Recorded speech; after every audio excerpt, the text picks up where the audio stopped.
Did you know that native speakers often use phrases that can confuse people learning English? This can be hard for those trying to learn the language. This is because there are two main types of English: Standard English and Native English. Each is used in different situations. Standard English is the formal language taught in schools and used in writing. It is often tested in exams and used in professional settings. It follows strict grammar rules and uses a wide vocabulary. This makes it clear and precise, but sometimes it can feel stiff and less natural. Native English, on the other hand, is the way people speak in their everyday lives. It's more relaxed and natural. It's full of slang, idioms, and regional accents. These make the language colorful and fun, but can be hard for learners to understand. Imagine learning the rules of a board game from a book, only to find people playing by slightly different rules in real life. This is similar to learning English. Understanding both forms of English is important for anyone learning the language. It helps in different situations and makes communication more natural. It's like having two sets of keys, one for formal situations and another for casual conversations. Mastering both can open many doors in the English-speaking world.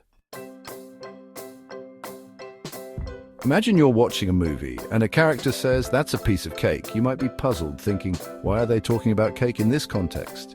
You might be confused, wondering why anyone would be talking about cake. This confusion is common when encountering idiomatic expressions. This is a prime example of how native English can be confusing. Idioms are phrases where the meaning isn't obvious from the individual words. Native speakers often use idioms, which are phrases with a figurative meaning different from their literal one. For instance, kick the bucket means to die, not literally kicking a bucket. A piece of cake actually means something is very easy. It's these kinds of expressions that can trip up even the most diligent learners. Slang, informal words and phrases can also throw learners off.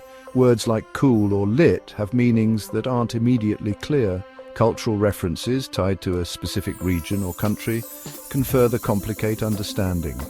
These references often require background knowledge that isn't always shared. A joke about the British weather might not land well with someone unfamiliar with the UK's rainy reputation.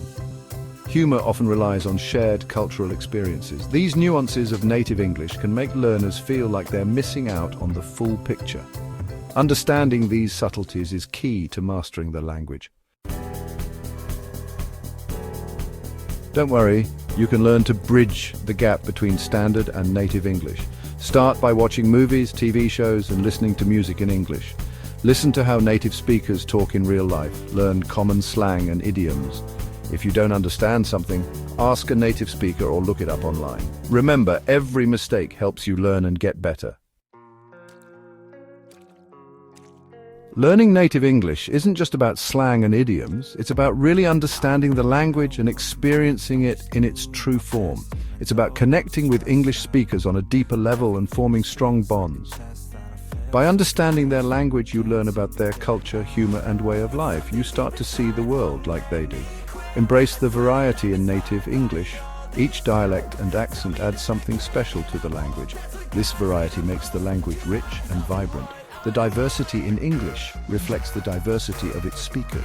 So go out there, listen, learn, and don't be afraid to make mistakes. Every mistake helps you get better. The more you immerse yourself in native English, the more confident and fluent you'll become. Practice makes perfect. What are your biggest challenges with understanding native speakers? Is it the speed, the slang, or the accents? Share your experiences and let's learn from each other. Together, we can overcome these challenges and master native English.